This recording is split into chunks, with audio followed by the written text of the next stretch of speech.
They say blood is thicker than water, but no one ever warns you how fast that blood can boil. I'm Eliza Monroe, 32, senior marketing strategist. Or at least I was, until my own sister accused me of something I didn't do. Not something small. No, she said I stole her job. The very job I'd worked a decade to earn. This is my story. And if you've ever been betrayed by someone you thought would always have your back, I want you to hear this. Because sometimes, the worst betrayal isn't from strangers. It's from the people who know exactly how to break you. Before I take you into the mess, please don't forget to subscribe to this channel if stories like this resonate with you. Your support helps us tell the stories that others are too afraid to share. Now let me take you back to where it all started, before the fallout, before the rumors, before I became the villain in my own family. 2 months ago, my company, Targus & Wolf, opened a new regional director position in Chicago.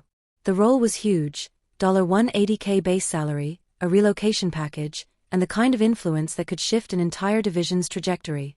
I had been at Targus for nearly 10 years, working my way up from an unpaid intern to team lead. I knew the products, the people, the pain points. My department had just led a campaign that brought in $4.7 million in new business.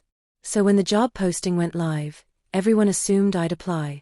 What no one knew, not even me, was that my sister Abigail had applied too. Abigail and I had always been close growing up, despite the 5-year age gap. She was bubbly, charming, effortlessly magnetic. I was the planner, the thinker, the one who made sure she didn't forget her homework or her dance shoes or her ID at the airport. We'd never worked at the same company before. But 6 months earlier, she'd gotten hired by Targus's New York office as a junior brand consultant. I'd even helped polish her resume. What I didn't know was that she had quietly applied to my Chicago position. She didn't tell me. Not even a hint. So when I got the call from HR saying I'd been selected for final interviews, I was ecstatic. I thought I was finally being recognized. I had no idea the storm I was walking into. I flew into Chicago 2 days later. The interviews were brutal back-to-back panels, an impromptu case study, and a grueling presentation. But I nailed it. I felt it in my bones. After the final session, the senior VP, Martin Reyes, shook my hand and said, "I'm impressed, Eliza. You've got vision." I returned home exhausted but hopeful. A week passed. Then 2. Then, on a quiet Thursday morning, I got the email. Offer extended, Regional Director, Chicago. I screamed. I cried. I called my mom. And I texted Abigail. Just got huge news. Call me. She didn't respond. I figured she was busy. Later that evening, I posted the news on LinkedIn. After a decade of building brands I believe in, I'm excited to take the next step as regional director at Targus Chicago. Let's build something bigger. It took 30 minutes before the first comment rolled in, from a colleague in New York. Wait, wasn't Abigail interviewing for this? My stomach flipped. I called her. She didn't pick up. I texted. Nothing. Then I got an email, from HR. The subject line chilled me. Internal concerns, Chicago RD position. Inside was a formal notice that an anonymous complaint had been submitted alleging unfair advantage and conflict of interest in a hiring process for Eliza Monroe. It didn't take long to figure out who sent it. That night, Abigail finally called. She didn't say congratulations. She didn't even say hello. She went straight into it. You knew I was going for that job. I was stunned. What? I didn't even know you applied. Don't lie. You told me to send my resume to Targus. You knew they'd open a director role. That's not even the same department. But it's the same role. You manipulated the system. You got insider info. You rigged it. I froze. She sounded nothing like the sister I knew. You think I sabotaged your application? I asked. You didn't have to. You just stepped over me. Like always. The HR investigation lasted 4 weeks. My offer was frozen. The Chicago relocation paused. They reviewed internal communications, pulled interview footage, analyzed timestamps, emails, referrals. Every inch of my career went under a microscope. All because Abigail didn't get the job I never knew she wanted. I stopped sleeping. I stopped eating. I couldn't look my parents in the eye, because they didn't take sides. They said they wanted to stay neutral, which really meant pretending nothing happened. My mom said, "You girls need to talk this out." My dad said, "Family is more important than careers." But I couldn't just talk it out. Because someone I loved, someone I had defended, protected, and lifted, had painted me as a snake. 3 weeks into the HR freeze, I got another message. It wasn't from the company. It was from a recruiter. "Eliza, just read about what happened. If you're open to a conversation, there's a CMO role I think you'd crush." I blinked. A CMO role? My first instinct was to delete it. I felt like damaged goods. But something inside me, something deeper than anger, clicked into place. If my sister wanted to tear me down, I wasn't going to let her finish the job. "By the end of the week," I replied. "Let's talk." And that, my friend, was the beginning of my own rebuild. But I wasn't done with Abigail. Because the truth always finds a way out. And in my case, it came in the form of one email. You know those moments that split your life into before and after? I got mine at 7:42 a.m. on a Tuesday. I was standing at my kitchen sink, staring at a half-eaten bowl of cereal, when my phone buzzed. A new message. The subject line read, "FYI, this just surfaced." It was from Zara, an old colleague from my Targus internship days. She now worked in internal communications in the New York office, the same office Abigail was in. The email had no greeting. Just one sentence, and then an attachment. "This was flagged during a systems audit. Thought you'd want to see it." The attachment was a forwarded email chain. The original sender? Abigail Monroe. My hands shook as I opened the document. The top thread was familiar, HR's formal complaint review summary, stating that an internal concern had been filed against me for unfair hiring advantage. But below it, buried deep, was the original email Abigail had sent to another coworker, one she probably thought would stay private. Here's what it said. "I didn't think Eliza would actually go for it. She's always been the safe one, never ambitious enough to move cities. If I get this, it's a win for the family either way. But if she somehow sneaks in, I'll make sure HR hears about it. Either way, I'm not walking out of this empty-handed." I stared at the screen, stunned. She didn't just lie. She planned it. She anticipated losing, and she built a grenade out of it. Once she threw the second, things didn't go her way. I felt sick. This wasn't sibling rivalry. This was betrayal with intent. I forwarded the email chain to Targus HR within 5 minutes. 10 minutes later, I received a reply from Amanda, the head of employee relations. "Thank you, Eliza. This materially changes the nature of our inquiry. We'll follow up by end of day." And just like that, the freeze was lifted. By 4 p.m., I was sitting across from Amanda on a video call. She looked equal parts apologetic and furious. "We want to formally apologize for how long this dragged on," she said. "We now know the complaint was baseless, and we've reopened your relocation process. Expect a formal statement tomorrow." I nodded slowly. "And Abigail?" Amanda's expression hardened. "We've opened a conduct investigation. And given her admission in writing, her position here is at serious risk." It felt surreal. The job was mine again. But the damage? That ran deeper. That night, my phone lit up. Abigail calling. I let it ring. Once. Twice. I answered on the third. "Hey." Her voice was tight, like she'd been crying. "I just got a call from HR. They said you reported me." I kept my voice flat. "I didn't report you. I forwarded your email. You reported yourself." Silence. Then she snapped. "You know what? You always think you're better than me. You always had the grades, the praise, the job offers. I just wanted one win. So you tried to take mine?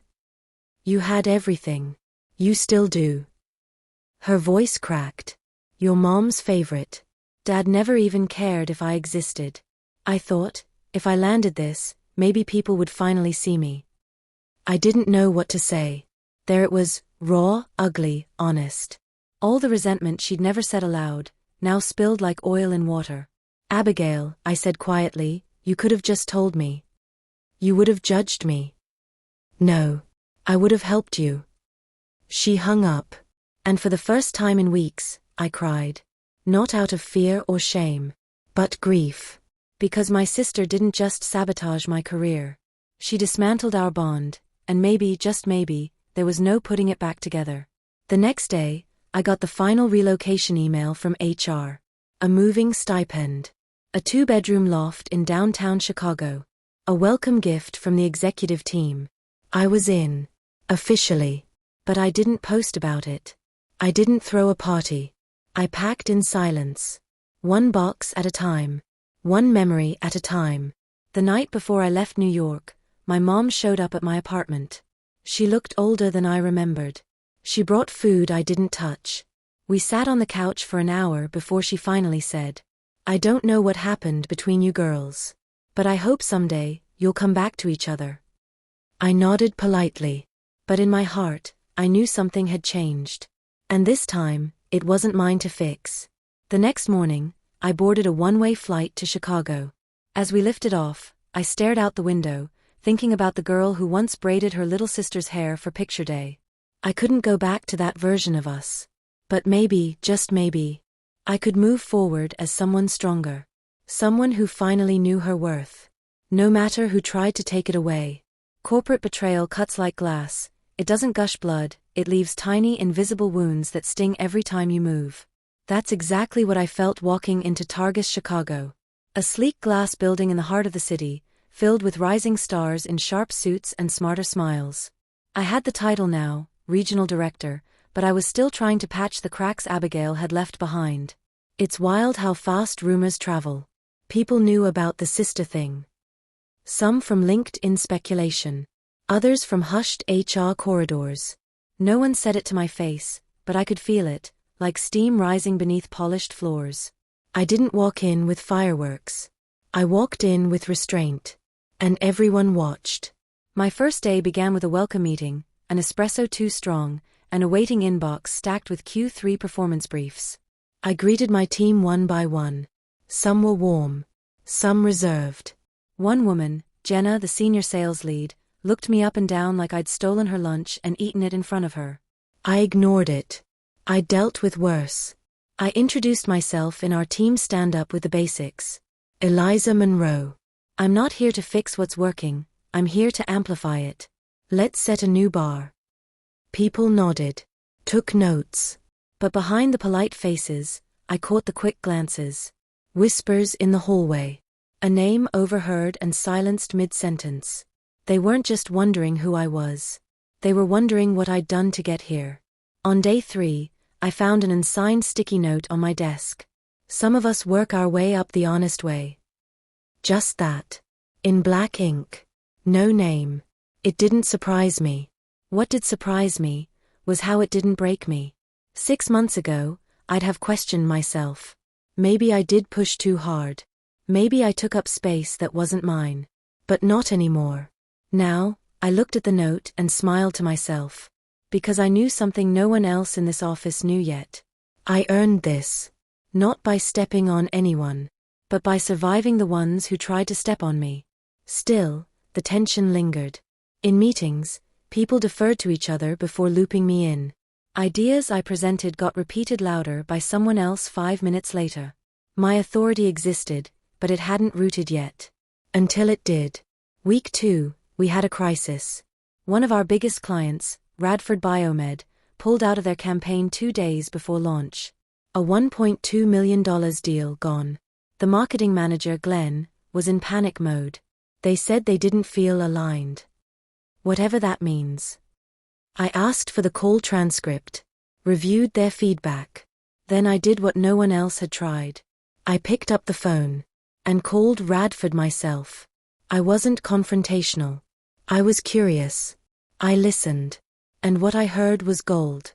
Turns out, Radford had gotten spooked by market volatility. They wanted to pivot, not bail.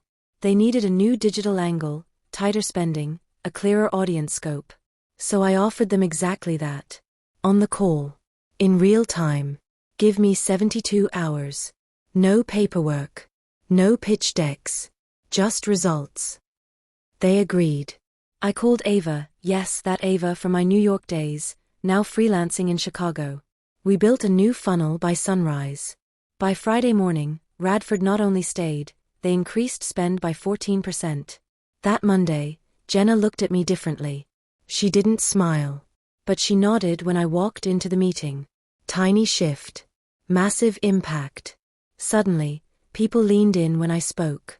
Not because of my title. Because I'd just saved $1 million account in under a week. But just as I began to gain footing, something else surfaced. A quiet ping from my old mentor at HQ, David. Eliza, just a heads up, Abigail's name came up in a compliance audit. Something odd. I blinked. What now? Apparently she submitted a vendor referral last year, an agency called Crossline Strategy. No one vetted it. But the payout was big. I remembered Crossline. They'd handled a campaign that tanked last year. Expensive, late, and forgettable. Is that bad? Well, the kicker? Crossline is owned by her ex-boyfriend. And she didn't disclose it. My stomach dropped. That's not just messy. That's grounds for dismissal. David continued. They haven't made it official yet. But someone's pushing to reopen the case now that you've been cleared. I stared at the screen. This wasn't over. Not by a long shot. The next day, I got a message from Abigail. Just a single line. You won. Happy now? I didn't reply. Because this wasn't about winning anymore. This was about truth. And the truth was finally doing its job, surfacing slowly, stubbornly, like weeds through pavement. Back in Chicago, my team began shifting. Jenna asked for a one-on-one. She admitted she'd misjudged me. I thought you were a resume hire. But you've got teeth. We talked for 45 minutes. By the end, we were aligned on a new restructure plan that would save us $70,000 per quarter. For the first time in weeks, I felt it. Respect. Not because of Abigail. Not because of pity. But because I was proving day by day that my name belonged on that door. By the end of month 1, the whispering stopped. Replaced by real conversations. Real plans. The office began to hum again, but this time around me, not about me. And as for Abigail? Her story was unraveling. What she didn't know was that her downfall hadn't started when she lied to HR. It had started when she forgot who she was lying about. I thought I had moved past it. Past her. But the thing about buried secrets is, they don't stay buried. Not when there's paper trails. Not when there's money involved.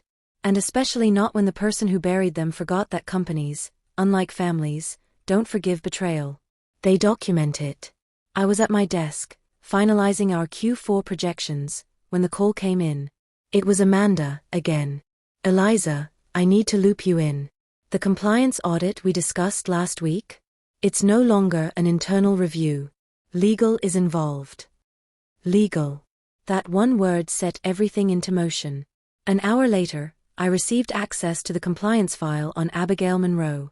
It was longer than expected. 72 pages of vendor logs, approval memos, timeline discrepancies, and digital footprints. But what stood out the most wasn't the ex-boyfriend's agency. It was how deep the deception went. Turns out, Crossline Strategy, the vendor she vouched for, had been flagged twice before for performance concerns. Both times swept under the rug. Why? Because Abigail vouched for them with falsified testimonials she claimed were from clients. But those clients didn't exist. They were Gmail accounts. Created with dates linked to Abigail's own IP address. She'd created fake client personas. Wrote glowing reviews.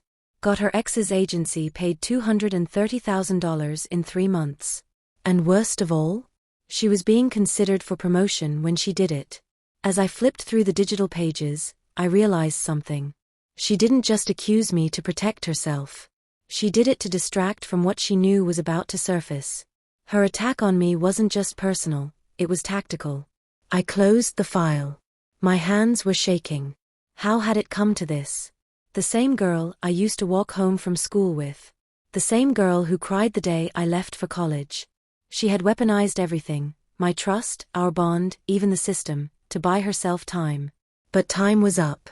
Later that day, Amanda called again. We've concluded our review. Abigail Monroe has been terminated, effective immediately. I let out a breath I hadn't realized I'd been holding. She'll be notified today, Amanda added. We're issuing a statement to internal leadership. This matter is closed on our end. Closed. Just like that. No public fallout. No dramatic HR hearing. Just a quiet removal. A line drawn. But nothing about this felt victorious. That evening, I took a long walk along the Chicago Riverwalk. The city lights flickered on the water like tiny confessions, blinking just long enough to be noticed before fading into silence. I should have felt vindicated. I had my name back. My role. My dignity. But all I felt was emptiness. Not because Abigail had been fired. But because there was a time, not long ago, when we would have celebrated together if one of us got promoted. That version of us was gone. The next morning, I received an email. From her. Just 3 words. I hope you're happy. I stared at the screen for a long time. Then I hit reply. And I typed. No. I'm just not sad anymore. I never heard back. Weeks passed. I buried myself in work. We signed 2 new clients.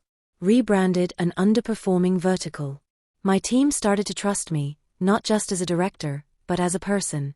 Jenna even recommended me for the keynote at our upcoming regional summit. You've earned it, she said. Twice. But closure is strange. You don't always feel it when justice is served. Sometimes, you feel it on a quiet Wednesday afternoon, when no one needs you to explain your side of the story anymore. That was me. Sitting at my desk, sipping cold coffee, reading an email from a junior analyst named Marco. I wanted to thank you. Watching how you handled the last few weeks. I'm learning a lot. It was a small thing. But it mattered. Because I wasn't just surviving anymore. I was leading. One Friday, while clearing out old documents, I found a photo tucked inside my laptop case. It was of me and Abigail, ages 15 and 10, dressed as twins for Halloween. I had drawn freckles on her cheeks. She wore my favorite sweater. We were grinning like idiots. That version of us wasn't a lie. It just got buried under years of comparison. Insecurity. Silence. I didn't throw the photo away. I placed it in the back of my desk drawer. Not to forget. But to remember who we once were, before titles, before jealousy, before the compliance file. A week later, I got a letter in the mail. Handwritten. No return address. I opened it, bracing for drama. But what I read caught me off guard. I don't expect forgiveness. And I don't deserve it. But I wanted you to know, I've been watching from afar. Not spying. Just seeing how you've handled this. And I realized something. I tried to ruin you because I was afraid you'd outgrow me. And you did. You outgrew all of us. Don't stop. There was no name signed. But I knew who it was. I folded the letter and placed it beside the photo. Maybe forgiveness would come one day. Maybe not. But one thing was certain. I was no longer the woman who needed permission to succeed. I was no longer the sister in the shadow. I was Eliza Monroe. And I was finally free. There's a difference between being hired and being heard. You can have the job title, the office, even the leadership badge, but none of it matters until the room quiets when you speak. Until people don't just see you on the org chart, they listen to what you say. That was the kind of respect I hadn't earned yet.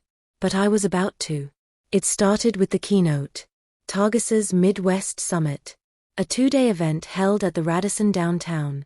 All the regional offices were flying in. Directors, clients, execs, media reps. Nearly 400 people expected. Normally, a VP delivers the opening speech. But this year, Jenna nominated me. You saved $1 million account in your first month. You have a story, Eliza. People need to hear it. I was flattered. Nervous. Determined. This was more than a speech. It was a debut. I wrote the opening line a dozen times before I found the right one. On the morning of the summit, I stood behind the velvet curtain, mic already clipped to my collar, listening as the MC read my bio. Please welcome, for the first time at the Targus Midwest Summit, Regional Director, Eliza Monroe. Applause. Polite. Curious. I stepped into the light. The stage was blinding. But the silence that followed? Electric. When I first got this job, I didn't tell my family for 3 days. Not because I wasn't proud, but because part of me still thought I'd wake up and find out it had been given to someone else. A few chuckles. Heads nodding. But it wasn't. It was mine. And not because I checked a box, or pulled strings, or played politics. I earned it. Just like many of you have. And maybe, like some of you, I had to fight through rumors, doubt, and personal losses to keep it. By the time I hit the halfway mark, I had the room. Not just their attention. Their respect. Leadership isn't about speaking louder. It's about speaking last, when you've actually listened. It's about carrying the weight without demanding everyone see it. And most of all, it's about showing up, even when you're bruised by people you thought would always be on your side. When I walked off stage, the applause wasn't polite anymore. It was loud, sustained, and real. Backstage, Jenna hugged me tight. You just changed how people see you. But it was David, my old mentor, who made me pause. He approached with a smile and something in his hand, a copy of Forbes Midwest. On the cover, Rising Women in Strategy. Inside, a 2-page feature on me. Didn't want to ruin the surprise, he said. But you're making waves, Eliza. And the way you handled everything, people are watching. I thanked him, genuinely. And for the first time in months, I didn't feel like I owed anyone an apology just for standing on stage. I was exactly where I was meant to be. Later that evening, I attended the networking mixer on the hotel rooftop. Sunset casting a warm hue. Conversations humming all around. That's when I saw her. Abigail. In a simple black coat. Hair pulled back. No badge, no credentials. Just her. She wasn't supposed to be there. But she wasn't crashing either.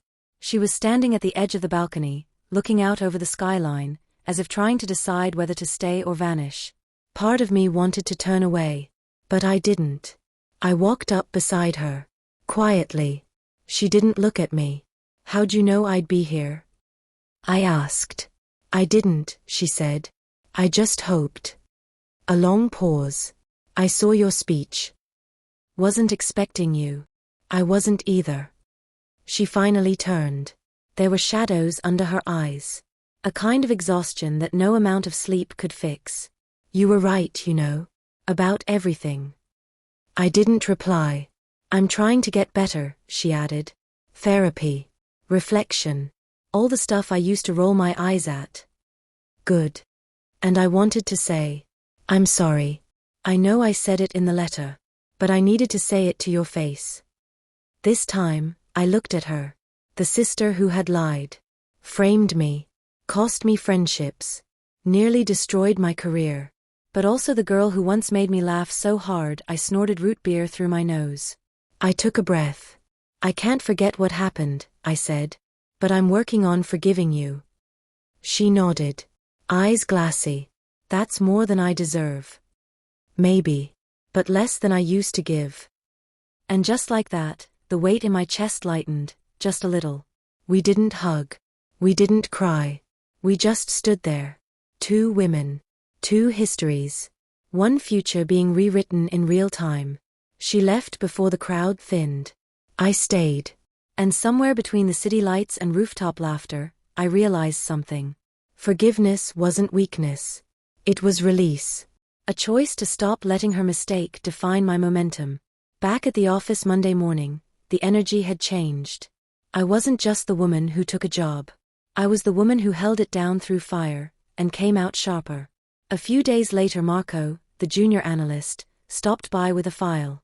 Hey, I was going to run this by Jenna, but, actually, I'd rather hear what you think. That small gesture meant more than he knew. Because it wasn't about protocol anymore. It was about trust. I still get questions sometimes. How did you survive it all? My answer is always the same. I stopped waiting for applause. And I started doing what I knew I could do, quietly, fiercely, and without apology. And somewhere along the way, they stopped whispering. And they started listening. Some people climb the ladder to meet a standard. Others become the standard so no one ever questions them again. And I had made my choice. 3 months had passed since the summit. Since the rooftop apology. Since Abigail faded quietly back into whatever life she was rebuilding. I hadn't heard from her again. I didn't need to. Because I had changed. Not just in title. In posture. In presence. People no longer introduced me as the new regional director. They introduced me as the one who saved the Radford account, who delivered the summit keynote, who rebuilt the most underperforming branch in the Targa system from the ground up. But the truth? That wasn't the part that really mattered to me anymore. What mattered most was that I could walk into any room now, anywhere, and know I belonged there. On a cold Wednesday in March, I received an invitation I never expected. A seat at the Global Women in Leadership Roundtable in D.C. Not as a guest. As a panelist. That event had always felt 10 years out of reach. But now, I was being invited as a voice in the space. An example. A proof point. I printed the email. Not to gloat. To remind myself that sometimes, the rooms that once felt closed, are just waiting for you to knock louder. Around that same time, the executive team initiated a restructure of national strategy leads. 4 positions opened. Jenna and I had coffee. They're going to offer one to you. You know that, right? I blinked. I'm not even 2 quarters in. She smiled. Exactly. You're the disruption they need. That night, I sat at my kitchen table with a pen and a notepad.